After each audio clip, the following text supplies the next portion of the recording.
the Bible. And he found in Daniel 12:4, where we are told about the time of the end, many shall run to and fro, knowledge shall be increased. He understood it to be that we're getting to that point. And he had, with all the spirit counselors, to change their modes of operation in order, to ensnare people. And they devised a way whereby people would disqualify themselves from being members of Christ's kingdom. And he was just very candid about this. Oh, yeah. Telling you and the rest of the group, 60 or 70 people there, the plans that close to 100 people. Lucifer had revealed to him. And by the time the council came to a close, they had three major policies that were going to be followed. First, they were to see to it that humans would be made to believe that Satan and his angels do not really exist. Because up to that time, you could walk down a street of Paris and you would have signs that would say where you have a soothsayer or a fortune teller of some type, and if you want to put a curse on someone, you could go and see this other old lady over there, the old witch. That's the way it goes. But now it had to change. Lucifer says we have to make sure that people, humans, get to believe that Satan and his angels do not really exist. You know, Roger, that's interesting because a recent research study report that I read indicated that in a national survey, I believe it's over 75% of people do not really believe in a real tangible devil. But there is one. Oh, yeah.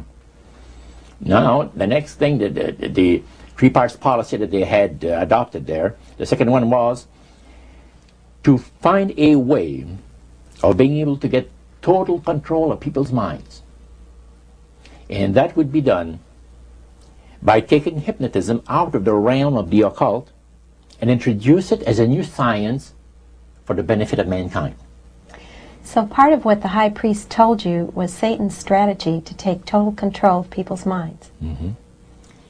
They felt that by taking hypnotism out of the realm of the occult and introducing it as a new science for the benefit of mankind, they could then use people of great renown, educators, people of capacity, that would do great things, such as supposedly regress people in time to former lives that they had. And of course, after the session is over, the person would not know a thing about ancient history, and the person that she or he has talked about performing, certain deeds, we'll say 3,000-4,000 years ago. But this was their strategy. Now, what this would do for the thing is this, that it would create in the minds of the general public, solidly set in the mind of the general public, an unwavering trust in that great deception. In other words, people could, they would believe it. This person was hypnotized, was regressed in time to, former lives, and did this and did that, and no deception. Maybe Alexander the Great, we'll say, and some of his generals and people like that.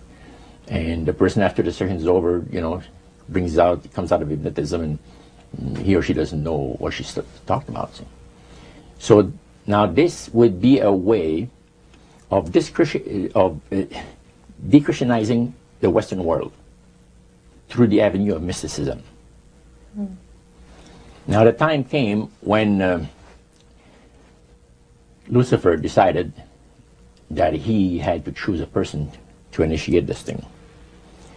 And Franz Mesmer, which was an Austrian physician, was chosen.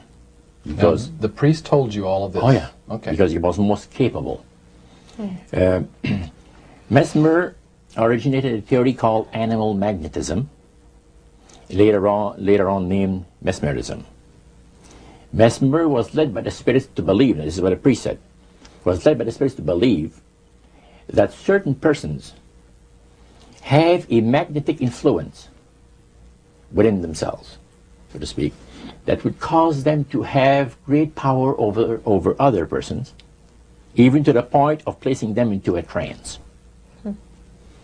And at that time, that was readily accepted by people in general at the time that Mesmer lived. So people realized, you know, that some people got a capacity to put you into a trance. That's the way. Now,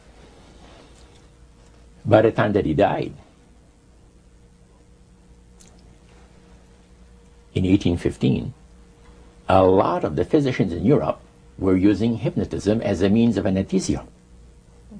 Now, hypnotism is the same as mesmerism? That's right. Okay. So mesmerism that's been developed to a higher degree of refinement. And the priest went on saying that the plan of Satan to deceive the human family this way, he says is the most intriguing thing to his mind. And he went on saying how it was going to be brought about. He said that a fellow by the name of Darwin and another fellow by the name of Thomas Henry Huxley would be used by the spirits because in their childhood they had been hypnotized by medical doctors. And they figured that they would be real good subjects to lead the people into this belief that they had, that Satan wanted to bring into people's lives. Now, what were those 3 points again, Roger?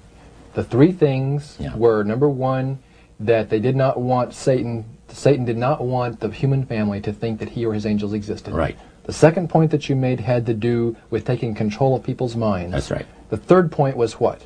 Was to destroy the Bible without burning it. Okay. See? And what was his strategy on that? On that, it was very interesting. Because after the Great General Council, it was decided that Satan would tutor Charles Darwin personally in setting up the principles of his theories of evolution. He was tutored by Lucifer himself, fallen Lucifer.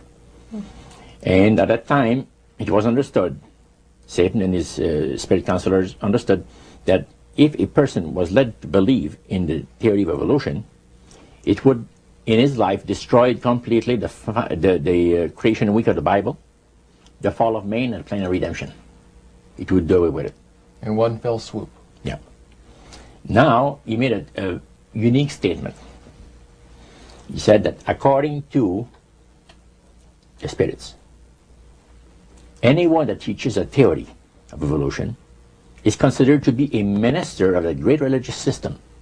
See, they call it the religious system, the theory of evolution, because it is a system of schooling people and getting them to disqualify themselves from being members of Christ's kingdom.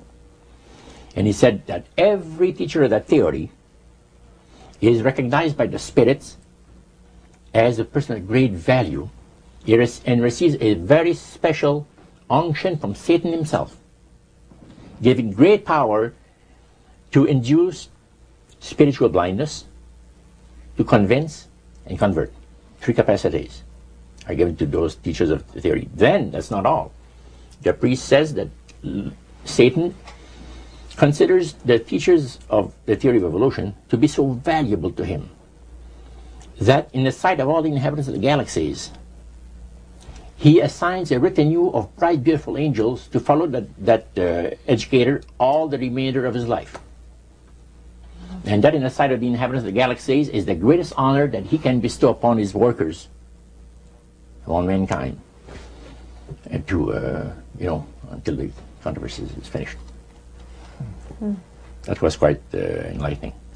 Now, the high priest was talking just sort of like a preacher would talk up front. Was he enthusiastic? Did he seem like he had bought into this and was excited about it? Oh yeah, he believed it 100%, no question about it, so everything. Why would he be so excited about spirits trying to deceive human beings? Because obviously out of this council of the 1700s, deception was a major part of the strategy. Why?